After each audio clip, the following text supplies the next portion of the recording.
नमस्कार दोस्तों, दी job creator में आपका हार्दिक स्वागत है। हम आपके सामने प्रस्तुत हो चुके हैं एक नए सेशन में, एक नए अंदाज में। आइए इस सेशन को देखते हैं कि हमें इसमें आज क्या सीखने को मिला। जैसा कि आपको पीछे दिख रहा होगा कि यह आज का टॉपिक अहिल्याबाई होलकर पर आधारित है।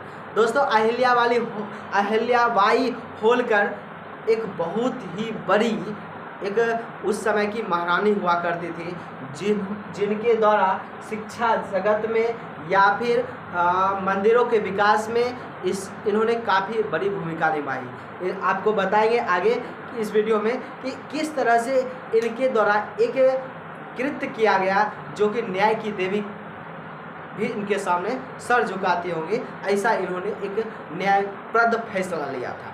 दोस्तों, यह अहिल्याबाई आज चर्चा में क्यों है?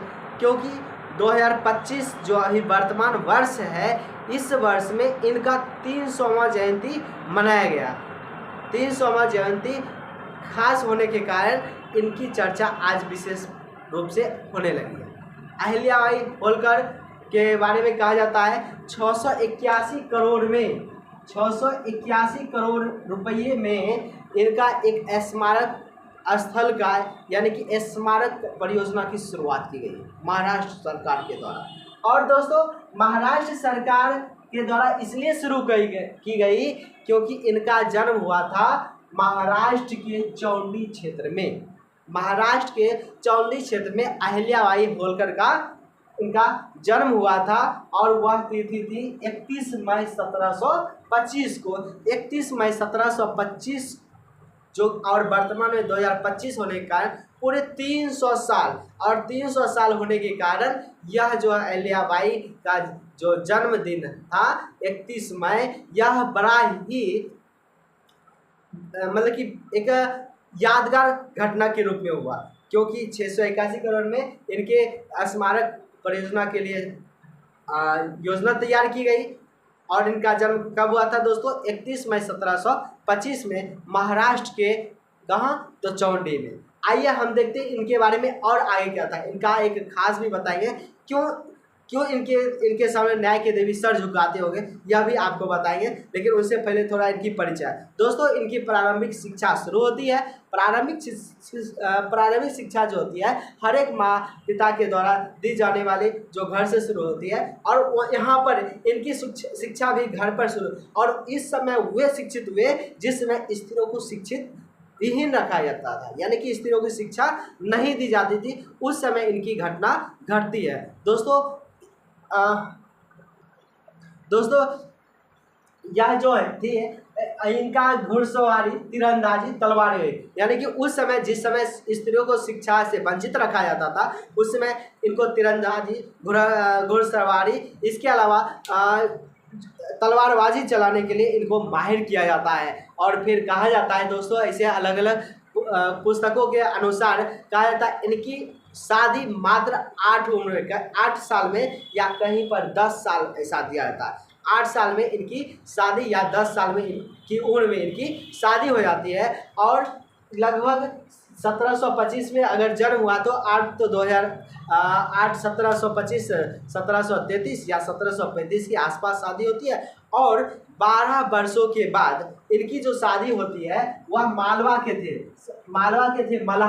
मल्हार नाम था वहाँ के सूबेदार हुआ करते थे मालवा के मल्हार। और उनके एक पुत्र थे खांडे राव से इनका विवाह होता है। और लगभग 12 साल बाद इनको एक पुत्र रत्न की प्राप्ति होती है। उस पुत्र का नाम माले राव रखा जाता है।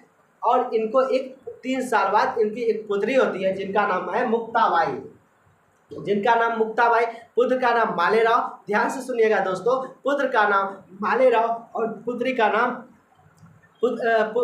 नाम मुक्ता यानी कि मुक्ताबाई थी। बाद में इनका शादी किया जाता है, अपने पुत्र का शादी करते हैं जिनका नाम रखा जाता है मीनाबाई। और दोस्तों, इनका भी शादी होता है। और लेकिन क्या होता है कि जब इनके मल्हार जो थे, इनके ससुर जो हुए अहिल्याबाई, वह वहाँ के शासक बनते थे। और इनका पुत्र जो था वह भी कुछ दिनों के लिए अपना अच्छा राजपाट चला, लेकिन किसी कारण किसी युद्ध में इनकी पुत्र की मृत्यु हो जाती है, यानी कि मल्हार के पुत्र यानी कि जिनका विवाह इनके साथ होता है उनकी मृत्यु हो जाती है। खांडेराव की मात्र 29 वर्ष की आयु में ही उनकी मृत्यु हो जाती है अपने 2 बच्चों को जन्म देने के बाद। फिर इनके ससुर जो होते हैं वह वहाँ के शासन के रूप में कार्य करते हैं, अपने हाथ में ले लेते हैं। फिर उनकी भी किसी तरह से उनकी भी 73 वर्ष की आयु में मृत्यु हो जाती है। और फिर यह अपना बागडोर संभालते हैं। पहले इनके अपने पुत्रों को देते हैं, वह पुत्र का भी संयोग से मृत्यु हो जाती है, और कुछ वर्षों बाद इनकी पुत्र की भी मृत्यु, इनके जमाई का भी मृत्यु हो जाती है। मतलब कहने का मतलब इनके जितने भी रिश्तेदार थे, जो सगे संबंधी खास थे, उनकी सभी की मृत्यु हो जाती है। और तब जो है इन्होंने उस समय के बाद 28 वर्षों तक अपने हाथों में बागडोर संभाली और प्रशासन के कार्य में इन्होंने अच्छा एक रानी बनकर कार्य किया। इनके द्वारा 28 वर्ष तक शासन किया गया। इन्होंने अपनी राजधानी महेश्वर रखी, जो कि नर्मदा नदी के किनारे थी। इनके साथ दोस्तों इन्होंने बहुत सारे कार्य किया, जैसे सोमनाथ मंदिर, जो 12 ज्योतिर्लिंगों में एक ज्योतिर्लिंग जो है सोमनाथ मंदिर, इन सोमनाथ मंदिर का उद्धार किया। शासक काशी विश्वनाथ, इसके अलावा चोल मंदिर, मतलब बहुत सारे मंदिरों का इन्होंने जो है जीर्णोद्धार किया, मरम्मत किया। लेकिन इनका एक खास चीज़ है कि एक बार ऐसा कहा जाता है कि अहिल्याबाई जो थी होलकर, इन्होंने अपने पुत्र को मृत्युदंड दिया। इस बहुत ही इम्पोर्टेंट चीज़, मृत्युदंड इसलिए दिया कि दोस्तों एक बार क्या होता है कि इनके पुत्र कहीं पर शिकार करने के लिए या कहीं पर किसी कारण जा रहे होते हैं, तो जाने के क्रम में क्या होता है, या इनके पुत्र रथ से जा रहे होते हैं, और रथ से जाने के क्रम में एक बछड़ा वहीं पर बैठा रहता रास्ता में, और इनके चक्कों के नीचे, यानी कि रथ के चक्कों के नीचे इनके पुत्र जो जिस रथ से जा रहे थे उस रथ के चक्कों के नीचे एक बछड़ा चला आता है, और वह जो होता है मतलब आहत हो जाता है, मूर्छित हो जाता है। और इनके कुछ जस्ट पीछे अहिल्याबाई होलकर भी अपने रथ से जा रही होती उसी रास्ते में, और जब यह आगे बढ़ती है तो देखते हैं कि वहाँ पर एक बछड़ा जो है वह पूरे तरह से मूर्छित पड़ा हुआ है, और उनकी जो माँ थी, बछड़े की जो माँ थी वहीं पर बैठी हुई थी और वह हट नहीं रही थी। और जब वह वापस वहाँ आती हैं, मतलब उस बछड़े के स्थल पर आती हैं और लोगों से पूछते हैं कि ऐसा क्या हुआ, तो किसी ने भी नहीं बताया कि इन बछड़े की मृत्यु कैसे हुई। और काफ़ी पूछने के बाद तब इनको पता चलता है कि इनका जो पुत्र जो रथ से जा रहे थे उस रथ के नीचे ही बछड़ा आ गया, और जिसकी वजह से ऐसा हाल हो गया। इसीलिए इन्होंने एक सभा का आयोजन करते हैं और अपनी बहू को बुलाते हैं, मीनाबाई। बहुत ही इंपॉर्टेंट रोल इसका होता है मीनाबाई का। मीनाबाई को जब बुलाते हैं तो वहाँ पर बुलाते, अगर किसी जानवर की मृत्यु किसी से हो जाए तो उसे किस तरह का न्याय मिलना चाहिए, किस तरह का दंड मिलना चाहिए। तो मीनाबाई एक ही स्वर में कहती है, एक ही बार में कहती है, उन्हें तो सिर्फ मृत्यु दंड देने का अधिकार है। और फिर क्या था, ऐसा जब उन्होंने कहा तो सारी जो सभा थी दंग रह गई। अरे ये कैसे हो गया, ये यानी कि मृत्यु, और इसलिए दंग रह गया क्योंकि अगर अपनी बहू जो मीनाबाई थी उनके द्वारा कहा गया कि जीव की हत्या करने का जो भागी होता है उसे मृत्यु दंड मिलना चाहिए, तो इसीलिए इन्होंने सुनाया कि मैं अपने पुत्र, ध्यान से सुनिएगा दोस्तों, मैं अपने पुत्र खांडेराव को, इनका जो पुत्र था मालेराव, इन्होंने अपने पुत्र मालेराव को भी मृत्यु दंड सुना दिया। अब यहाँ पर मृत्यु दंड सुना, सभी लोग स्तब्ध, ये क्या हो गया। लेकिन फिर इनको मृत्यु दंड जो दिया गया, न्याय तो कर दी, तो मृत्यु मिलना ही चाहिए था। फिर क्या होता है कि लोगों को कहा जाता है, अपने दरबारी को कहते हैं, अपने लोगों को कहते हैं जाओ इसे रथ हाथ पैर बांध दिया जाता है, और हाथ पैर बांध कर इनके और कहते जाओ इसे रथ के नीचे कुचल दो। और कोई जो है व्यक्ति तैयार नहीं होता है कि हम कैसे अपने जो महारानी है उनके पुत्र को, जो कि होने वाला उसका उत्तराधिकारी राजा है, अपने राजा को कैसे रथ के चक्के से कुचल दे, ऐसा करने का दुस्साहस किसी में नहीं हुआ, हिम्मत किसी में नहीं हुआ।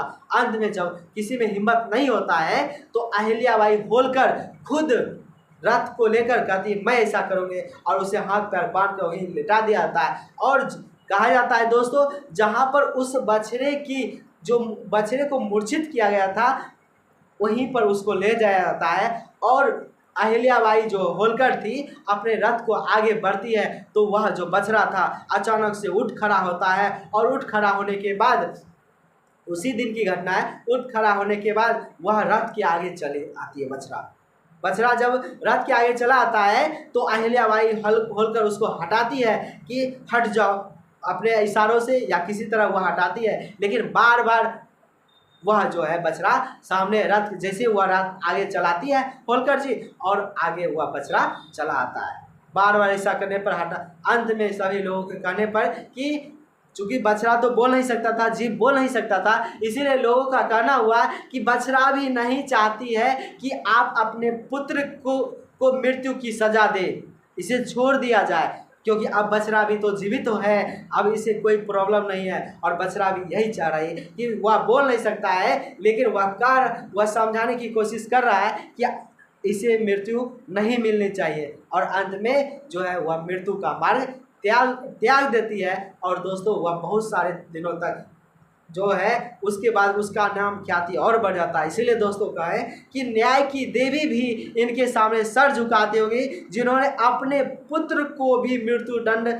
दिया था, यानी कि जाओ इसे रथ से कुचलवा देने का आदेश दे दिया था। शायद ही ऐसा कोई महारानी अपने पुत्रों के लिए कर सकती है। दोस्तों इस तरह का ऐसी अहिल्याबाई ने अपने जीवन में सारा कुछ सर्वोच्च कुछ निछावर कर दिया था, और अपनी प्रजाओं की सेवा करते रहे। लगभग 70 वर्ष की उम्र में 1795 ईस्वी में तारीख जो था 13 अगस्त इनकी मृत्यु हो जाती है, जो कि बड़ा दुखद वो उस समय के वहाँ के लोगों के लिए था। वहाँ महेश्वर राजधानी के लोगों के लिए बड़ा ही दुखद यह बात था कि हमारी रानी अब हमारे बीच नहीं रही। ऐसी थी हमारी रानी, यानी कि अहिल्याबाई होलकर जी।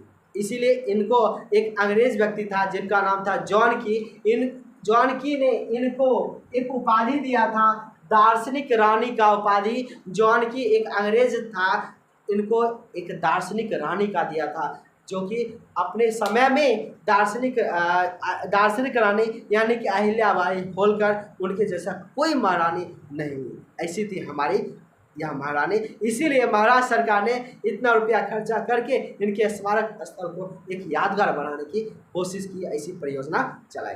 दोस्तों क्या आप जानते थे अहिल्याबाई होलकर के बारे में, जिन्होंने इतने सारे मंदिरों के लिए कार्य किया और अपने न्याय के लिए जानी जाती है, अपने प्रशासन क्षमता के लिए जानी जाती है, अपने त्याग बलिदान के लिए जानी जाती है।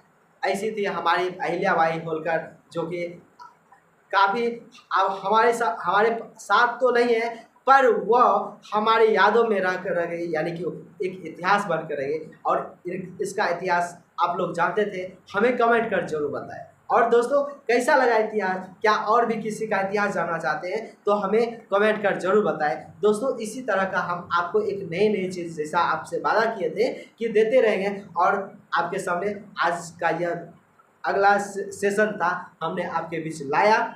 कैसा लगा हमें कमेंट कर जरूर बताएं। आज के वीडियो में इतना ही, तब तक के लिए नमस्कार, जय हिंद।